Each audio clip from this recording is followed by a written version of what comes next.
How's it going? Hope you're good. Hope you're doing very well on this weekend. It's having a look outside to flip the camera. Not a very nice day today. Pretty grey. I'm just watching the news, right? And I'm pretty worried. Like everyone's pretty worried, I think, about the US attacking Iran last night. And it's like this guy in the front room just said to me, those who watch the news are misinformed, and those who don't watch the news are uninformed. It made me think, what's worse, being misinformed or just being uninformed? And this meeting that's about to take place is really pivotal, and I'm hoping and praying, not that I'm religious, but that diplomacy works, because diplomacy is really important, and sometimes it's the only way out of horrible situations. There was this thing called the Iran-Contra drugs for arms debacle scandal back in the day. Here's some AI stuff about that, and maybe a few relevant points to draw parallels between the two. I asked Gemini, what was the Iran-Contra drugs for arms debacle, and is there any relevant factors which could be taken into consideration when viewing the current joint offensive against Iran by the United States? It's noted that the two situations are entirely different, but on what basis is there grounds for similar conflicts of interest to occur if the United States doesn't follow international law, as with the Contra scandal? So the Iran-Contra affair was a major political scandal in the United States during the Reagan administration in the mid-1980s. It involved several key components. One were arms sales to Iran. So the US secretly sold arms to Iran, which was at the time under an arms embargo, in exchange for Iran's help in securing the release of American hostages held by Hezbollah in Lebanon. This violated the US embargo against Iran and the stated policy of not negotiating with terrorists. Funding the Contras. Profits from these arms sales were then secretly diverted to fund the Contras, a right-wing rebel group fighting the Sandinista government in Nicaragua. This was done in direct violation of the Boland Amendment, a series of legislative amendments passed by the United States Congress that explicitly prohibited US government aid to the Contras. The drugs for arms aspect often returns to allegations that some of the Contras were involved in drug trafficking, and that the US officials were aware of or even facilitated this in order to fund the Contra effort. While there were certain investigations and debates around this, the core of the Iran-Contra affair officially centred on the illegal arms sales to Iran and the illegal funding of the Contras. Relevant factors and grounds for similar conflicts of interest if international law is not followed. While the current situation with Iran is indeed different from the Iran-Contra affair, it's massively different, it's not similar in any way, really. The historical event provides crucial lessons about potential conflicts of interests and negative consequences when a nation, particularly a powerful one like the United States, acts outside or in disregard of international law and its own domestic legal frameworks. Here are some relevant factors and grounds for similar conflicts of interest to occur. Circumventing democratic oversight. The Iran-Contra affair was largely characterised by the executive branch's efforts to bypass congressional oversight and public accountability. When governments operate covertly and outside established legal channels, it creates a fertile ground for conflicts of interest to flourish. Decisions are made by select few, potentially driven by ideological fervour or perceived immediate national interests, without the checks and balances designed to prevent abuses of power.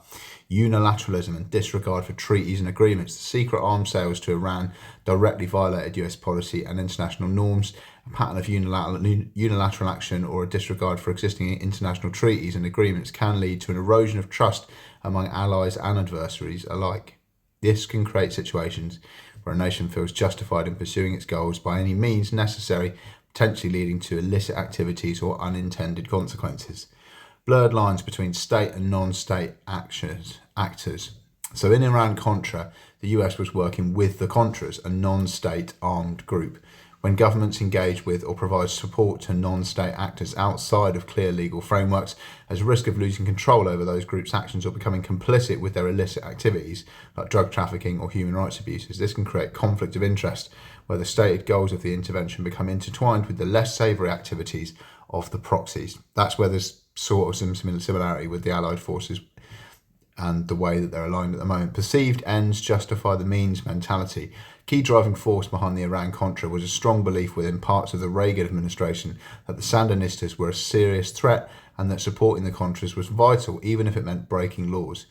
This ends justify the means mentality, if adopted by decision makers, can lead to a dangerous disregard for legal and ethical boundaries, creating situations where illicit activities are rationalised in the name of a greater good. Lack of transparency and accountability.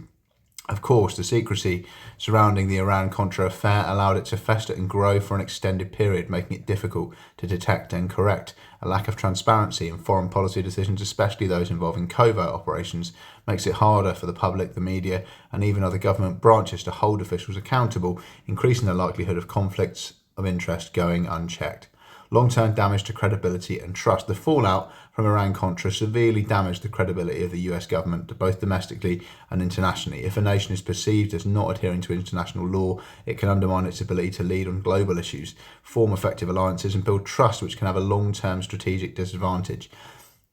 In the context of any joint offensive against Iran by the United States, if such an action were to occur outside the bounds of international law, for example, without the United Nations Security Council authorization or a clear case of self-defense as defined by international law, it could open the door to illicit funding or support mechanisms.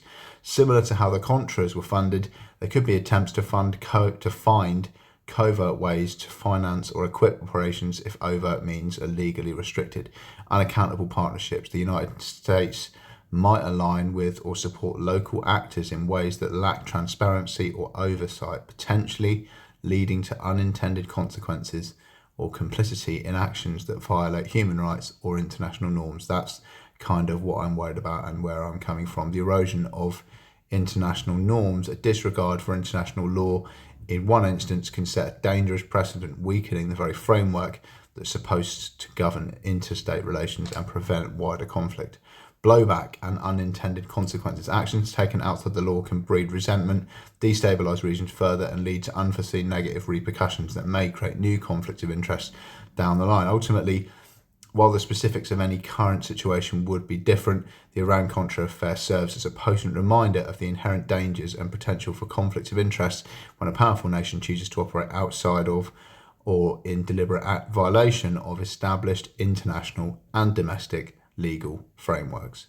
Adherence to international law, even when challenging, is crucial for maintaining global stability, ensuring accountability, and safeguarding a nation's long-term interests and reputation.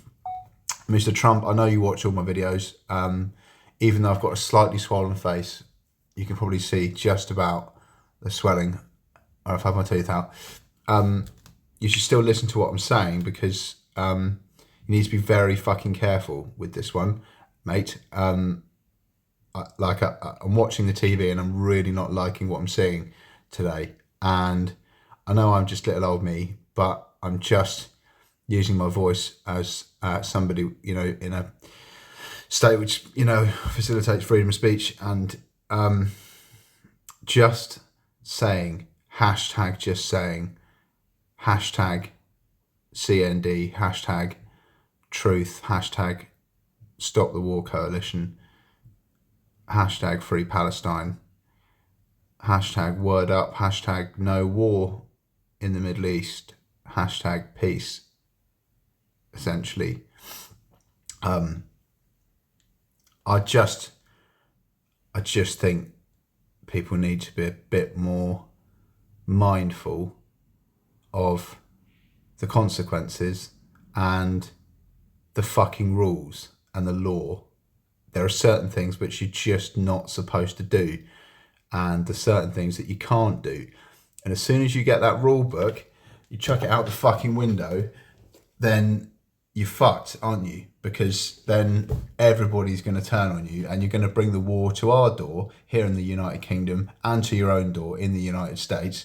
And, NATO, sort of can go and suck a fat one, along with the Council on Foreign Relations and the Trilateral Commission and, the Bank of International Settlements can settle down. But, just please don't start World War III. I'd really appreciate it if you didn't do that. That's about all I've got to say on the matter. Wearing my t-shirt again today. Wasn't allowed to wear it on Connor's birthday. Had to change into a white Echo one. But yeah, nothing happened to my mum or my dad or my sister or my sister's kids or my brother. So hopefully nothing will happen to anyone else's family members if we start World War III, because I know how shit that would be. Thank you.